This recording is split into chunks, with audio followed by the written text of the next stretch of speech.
Hello everybody and welcome to the United Stand. How are you this Tuesday lunchtime? Little bit of breaking news to react to. Jose Mourinho has been accused of tax fraud by the Spanish authorities in relation to his stint with Real Madrid. I think it was 2011 to 2012 and it totals around 3.3 million euros. So it's about a fifth of what the charges or accusations are against Cristiano Ronaldo, which I think was £14 million. So there you have it. We sort of were aware that this might happen a couple of weeks ago. I'm sure I read something about this, that Mourinho might be investigated in relation to tax fraud. And you know what my initial reaction to it is? He's Manchester United manager. Messi got done for a hell of a lot more and got a 2-year suspended sentence and didn't go to prison. He may have to go over to Spain and deal with whatever the ramifications of it are. He may be guilty of it. He may pay. He may be not. He may pay the fine. He may not. I mean, £2.5 million or whatever it is equivalent from euros to Jose Mourinho isn't going to be a massive amount of money. I'm sure he earns a hell of a lot more than that.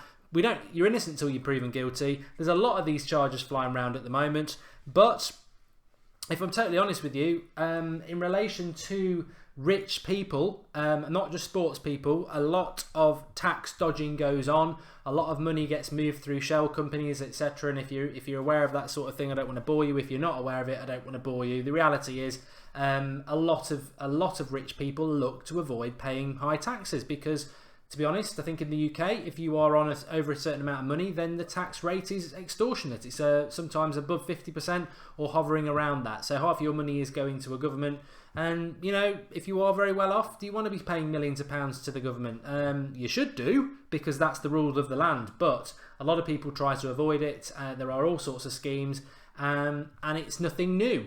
If people think that footballers, managers, celebrities, whatever, are cleaner than clean, then you are wrong. Everybody's human and everybody wants to keep their bit of their pie, and money gets moved around. There was something the other week, wasn't there, in relation to, I think it was David Beckham and was it Take That or something, and you know, people avoiding these schemes that they think they're legal and then they're found out to not be, because people like the tax office will look at them. So whether Mourinho is guilty or not, what impact does it have on Manchester United? That's what I'm bothered about. That's what you're bothered about. And if I'm totally honest with you, nothing. It will have no impact on Manchester United. He's not going to go to prison for that.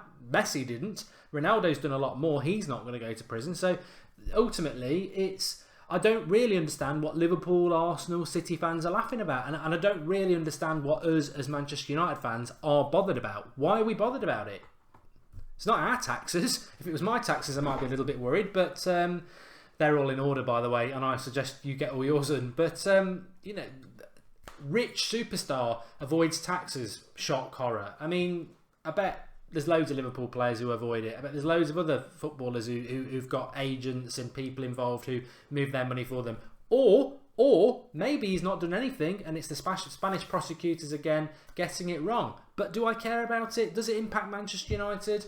Look, don't dodge your taxes if that's what he's done, but it doesn't stop him being the world's best manager, in my eyes. It doesn't stop him being Manchester United's manager, and I think it's a bit of a meh story. To be honest, I saw it breaking. I thought, let's go live because I want to talk about transfers, and I would put Mourinho accused of tax fraud probably on a level with Manchester United interested in signing Neymar. I think it's about that interesting and that credible. I mean, it really isn't that great, is it? Ridwan makes a good point. Spain's economy is going bankrupt. Exactly. It has been for a long time. Very good for tourism. I love Spain. But it has had a dodgy economy for many years. And you can't knock their tax officials for trying to bring some money in. And people who avoid tax should be investigated. I'm not saying that they shouldn't. But Mourinho's innocent until he's proven guilty. And even if he has dodged a bit of tax, doesn't make him. He's not gone out and killed anybody, has he? It happens. It happens. Let's have a look at some of your comments. Then I'm going to talk to you about transfers because there is some updates, and I don't want to mention CR7 today. I don't want to. Appreciate that it's been mentioned a hell of a lot, but I know we're all getting bored of it. I know we're all getting tired of it, and we need to just park it and move on. And I'm more than happy to do that. Daniel Lewis again saying Spanish economy is going down the pan. That's why they're trying to get money in. Yeah, I'd agree with that. And Jose has his family in London, which we know about. It might hinder our transfers, though, says Danderman. In what way? In what way would that hinder our transfers? If you've ever had any experience of court cases or anything like that, these aren't things that take up the rest of your life. Mourinho would have a legal team anyway, and they'll probably settle. He'll probably settle, and if there is... And what I would also say as well is that in relation to Messi, in relation to Ronaldo, in relation to Mourinho, he's not sat there filling out his tax return. He's not sat there moving his money around. He's got somebody paid to do that. Accountants, agents, whatever. They do that, and they will be the people who've made the mistake. You're always responsible for your own affairs, but you pay people to do it for you. And there's no way Mourinho sat there doing his taxes. So he will get somebody to do that for him. It won't impact on Manchester United at all. Andy McGinnell says Rangers died because they didn't pay their taxes. Yeah, well, this is an individual. This is Jose Mourinho in Spain. Is Messi still playing football? He got convicted. He got found guilty, and Messi didn't go to prison, and he's still scoring goals for Barcelona. And it was a lot more than what Mourinho's charged with. It's a non-story. Interesting thing is that the two best players and best manager are accused at the United stand, says Lucas. Yeah, well, there might be something in that. Interesting that it's two George Mendes clients as well, and apparently they're going to go looking at more of his clients as well. Static Soccer 11122, is Alvaro Morata any closer to coming to Manchester United? Well, I would say that it's to do with the president, Florentino Perez, which I mentioned on this morning transfer show about Ronaldo, that he didn't want to do any deals before he'd been confirmed in the post, which he has now. But rather interestingly, if you listen to not his press conference, but his interview with the radio station, that's where he gave most information away. And he said there's not been any offer for James Rodriguez, Cristiano Ronaldo, or Alvaro Morata. So what is going on? And look, we all fall into the trap. And I think that's why the United stand is around, so that we can all just chat as fans with no hidden agenda.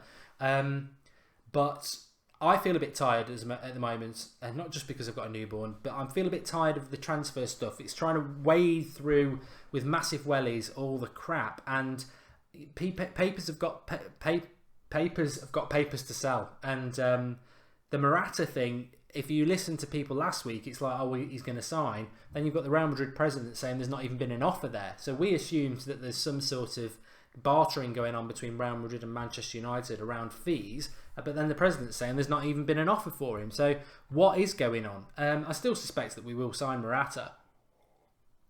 And as I said on Twitter this morning, Mourinho gave a list to Ed Woodward in April. Crack on with the list, Ed. I'm sure he is, but crack on with the list. Apparently we are back in training on July the 8th. Mourinho wants all his signings done by then, which we've discussed about over the last few days. Definitely agree with that. Let's crack on with those targets on that list, and let's assume we're not getting Ronaldo, we're not getting Lewandowski, we're not getting Gareth Bale. Let's go with what's on that list and get that list completed. And if along the road there becomes an opportunity, because ultimately, if the star signing does suddenly fall into place in the sign of July and says, I want to come to Manchester United, then would we really avoid signing that person if it's a once in a lifetime opportunity? No, we wouldn't. But if we put all our eggs in that basket and we don't get it and we miss out on the targets that we want, then we're in trouble. So I think we need to just focus on the targets that we want and see what happens in relation to other things, and don't put it I've gone silent. And don't put so much onus on it. I mean, the papers want to just talk about Ronaldo to United every day, but when's Ronaldo mentioned coming to United? It's just the fans and the press, isn't it? Of concern, he's come up today that our Alvaro Morata, I've spoken about him, Nemanja Matic has apparently said that he'd welcome a move to Manchester United and reigniting his relationship with Jose Mourinho. I don't know whether we can get a message to Matic and say, look, don't get so warm about coming to Manchester United, because we genuinely think you're a nice bloke, but we don't want you. I don't want Matic at Manchester United. I've got to be totally honest with you. I don't really want Eric Dyer, but I'd prefer him 100 times over Matic. Matic is the most uninspiring, boring midfielder I think we could be linked to. I really don't want him. Yes, he's got a good shot on him. Yes, he's very workmanlike. But he's just such a boring player to watch. Even the way the tall, gangly player moves around the pitch. I don't want him at Manchester United. Of course, if and when we sign him, I'll back him. He'll wear a United shirt. I'm not going to get on his back from minute one because that's unfair, and he actually isn't an awful footballer. But I don't want him. I really don't want him. I don't know what you lot think, but I really don't. Why would Perez confirm any interest in Real players? It just doesn't happen, says Abdul Karim Alabi. I don't think he would necessarily confirm interest in players, but why would he lie that we'd have offers for players? That's not Manchester United, any other club. If you've had an offer for one of your players, then why would you lie and say you haven't? I mean, at the end of the day, it's good publicity for your club if other clubs want to sign your players. A few people joining us a little bit late. Yeah, really not bothered about the charge or accusation against Jose Mourinho. I think it really is. What? So what? So what? If he has to pay a fine or he gets found guilty and gets a suspended sentence, or if he's not guilty, what difference does it make to Manchester United? He's not going to lose his job. He's not going to go to prison. And like I said, many rich people avoid tax. So, you know, it annoys me because I have to pay mine and you have to pay yours. And I'm not saying that it's right, but in relation to Jose Mourinho, he might wear the same pants 2 days in a row. I find that disgusting, but it doesn't mean I don't want him to be Manchester United manager. I can't judge Jose Mourinho on everything that he does. All I judge him on is his footballing managing ability, and that is, in my mind, absolutely fine what he's doing for Manchester United, and he'll be here next year. His tax affairs are nothing to do with me, and the fact that bitter rivals from other clubs jump on this, like we as Man United fans are going to be distraught about it. I just don't get it. I really don't get it. Of course, for the press, it's a bit quiet, so they'll jump all over it, and it's like, oh, Jose, because let's be honest, the British press can't stand Mourinho. This will probably run and run and run. But as Manchester United fans, it's a bit like when they were attacking him around November, October time last year, very, very early, getting on his back. What did we do as United fans? We just unite behind the manager. Jose in, Jose we trust. You know, and as a manager of Manchester United, that's where it begins and ends. Unless he goes and does something really bad, but that's not gonna cause us any problems. Rafael Nicolaco says, when will United announce their second signing? End of this week. How long's a piece of string? How long is a piece of string? I mean, does anybody know? Does anybody want to tell us about when we're going to sign anybody? Because it's a dubious thing at the moment. I mean, what I can tell you is, in relation to the latest Manchester United transfer news, it's every tabloid, quick as they can, putting out as much as they can about Jose Mourinho. There's talk of Aubameyang to United. I don't know about that. I can't see him going to... I think if Aubameyang comes to the Premier League, whether it's Man City, United, Liverpool, Chelsea, Arsenal, because they're the only 5 clubs I can see him going to, he will fit the Premier League like a glove. I really do like him. You know, he's my number 1 choice as a striker. Realistic choice. I mean, yeah, if you can get one of the superstars in world football, that's great. But I think the relationship that Aubameyang is potentially available, and United should be doing everything they can to get him. There's an interesting comment from Florentino Perez about David De Gea last night, and he said that he turned down the opportunity to sign David De Gea last summer, which I just think is nonsense. And maybe that leads oil to the elbow that he is full of nonsense, because that was Mourinho's first season in charge.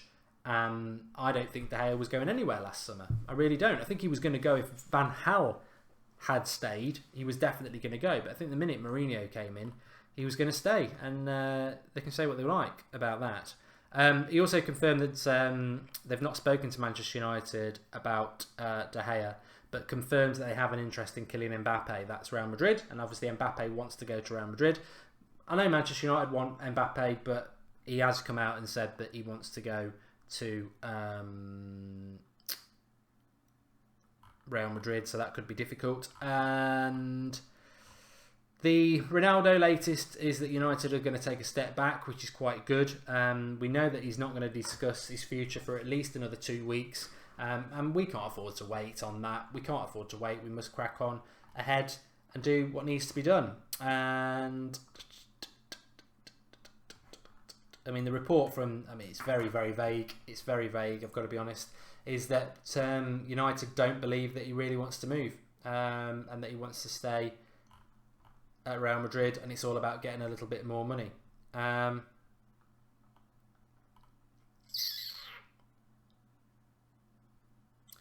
lot of people chasing Oxlade-Chamberlain. Some people saying United should be in for him. I don't think so. I don't think so. Not for me. Not for me.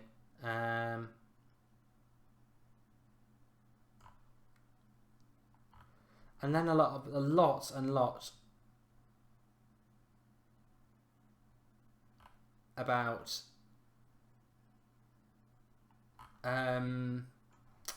about Mourinho, which is just, I'm not bothered. Maridi says that he thinks the next week will be very interesting. Well, what I would say is, look, if you take away this Ronaldo stuff, which is not going to get resolved for 2 weeks and probably will end up with him being a Real Madrid player still next season, and we waste our 2 weeks of our life hoping and hoping. I think, personally, I don't really want to talk about Ronaldo that much anymore. And I think when you take that out of the equation, there's no reason why United shouldn't be signing a couple of players this week and a couple of players next week. There isn't one. Everyone's finished their international duty, apart from whoever's playing in the Confederations Cup, and there's nobody that really jumps out at me. And as we've shown with Lindelof, you can still do deals when people are part of that tournament. Everybody else has done their international football. They're probably on holiday, but you don't extend your break in Magaluf just when Manchester United want to sign you. You get the deal done. So I think that Perisic is still the one I think that will happen next, and probably could happen this week. And then on from that, I don't know. I don't really know. But there is no reason we can't be doing deals, if that makes sense. There's no reason we shouldn't be doing our deals. The list is the list, and Woodward needs to work through that list. Shahadi Hola says, what about Rooney turning up for training 2 weeks before staying? I'll tell you what, I wouldn't be surprised if Wayne Rooney does stay at Manchester United. I'd be disappointed though. I don't know where you lot are, but in relation to Rooney, I'm just very adamant that he's finished. I've seen too much of him over the last 3 years, and I don't see any inspiration or potential for him to get back to even half the player he was. I think it's just rapid decline, and it doesn't matter how early he gets back training, it doesn't matter how hard he tries. And to be honest, I don't think that's been the problem with Rooney. I don't think it's a lack of effort. You can see the effort, it's just the lack of ability. And I'd be stunned if Mourinho doesn't do everything within his powers to get rid of him. But the reality is Wayne Rooney holds all the cards. Him going is sort of a favour to Manchester United. He's still got a year or two left on his £300,000 a week contract that nobody else is going to pay him. No one else is going to pay him that. So unless United pay him off, and why should we? I just don't see. If Rooney wants to stay, I think he will stay. And maybe his reaction is that he does want to stay. But I really hope that if he does stay, Mourinho treats him the way he treated Schweinsteiger and sends him off to train with the kids. And that might be controversial, and that could be a headline in itself, but hear me out on this. Schweinsteiger did nothing wrong, other than Mourinho had a preconceived idea about him, which he admitted in February was wrong. Schweinsteiger proved him wrong. Treat Rooney the same. Treat Rooney the same as Schweinsteiger. And to be fair, Mourinho's not got a preconceived idea with Rooney. He's seen him for the last year, and he's seen he's not good enough. Send him off to train with the kids, and it sort of says, look, if you want to stay at United, earning a lot of money, because it's what happened with Schweinsteiger, of course you can stay at United, but you can train with the kids, because you're not part of my first team plans anymore. And if you somehow can find that little bit of gold that you used to have, then you can work your way back through. But I wouldn't have him part of the first team squad. I really wouldn't. I think Rooney, quite rightly, is too much of an influence. He's England's best player for the last decade or longer. And he's too influential. Whether he's good on the pitch or not, his opinion will resonate with people like Rashford and others, and he'll still have an influence, even though on the pitch he's not having an influence. So I think he's a negative problem that United have got to deal with. And whether he'll stay or go, I don't know, but I wouldn't have him near the first team setup, and I don't know whether you find that controversial or not, but he's just not going to get back to the player he was, and that's the fact, isn't it? So how do you deal with it? Rahid said Ross Barkley is good for Rooney replacement. Well, I like Barkley, but I don't know whether we'd go for him. I don't hate Wayne Rooney at all. I don't know why people can't just open their ears and listen to what I've just said there. He's been a fantastic servant for Manchester United. But don't just open your ears, open your eyes. Where is Wayne Rooney going to come back and be a player that's worth it for United anymore? He's not. Everybody knows it. I mean, it's hard to judge him off one game because it's been going on for 3 years, but he played a testimonial, and people like Paul Scholes and Jamie Carragher outshone a player who's still a professional footballer earning £300,000 a week. He's just finished. And I think that's part of the problem. He'd probably like to go to Everton, but they don't want him. The Rated Review says we won't sign anyone before July. Well, we will. I'll have that personal bet with your Rated Review. A tenner that you don't have to give me, but I will pay you a tenner if we haven't signed anybody before the end of June. We will. We will sign somebody before the end of June. 100%. Right, we're back at 8:30. Just a little live one there. Had a little bit of time. Wanted to talk to you about the Mourinho thing. My message to Manchester United fans would be, I wouldn't even bother reading the articles. I mean, press have got papers to sell, like I say, but it's a non-story. It really is a non-story, and I'm more interested in what we're doing in the transfer window. And I really hope we don't sign Matic. But I'll be back. I'll be back at 8:30 tonight with a show for you. Unless we do sign someone today, which doesn't look like we will, but you never know. But stick together, everybody. We're Manchester United fans. Stick together. Stick together on the United stand. Talk it out amongst yourselves. And what I must say is, where's everybody gone from the transfer show? We've been doing the transfer daily at 7 AM for every day since May. The viewing and interaction's been quite good. Today it's tremendously bad. Go and watch the video, please. It was a good one this morning. I spoke about the player I think we will get at centre defensive midfielder for very cheap. I think it'll be a revelation. So if you've not watched the transfer show from this morning, go and give it a watch. And if you haven't watched it, why? Where's everyone gone? We'll have to stop doing it. But yeah, ridiculous. Like a 50% drop off in views, which is I don't know whether it's frustration with United or boredom with Ronaldo, but I do feel bored about Ronaldo. I don't really want to talk about him anymore. But yeah, lots to discuss. We'll be back at 8:30 tonight, and I will see you all then. Thanks for watching.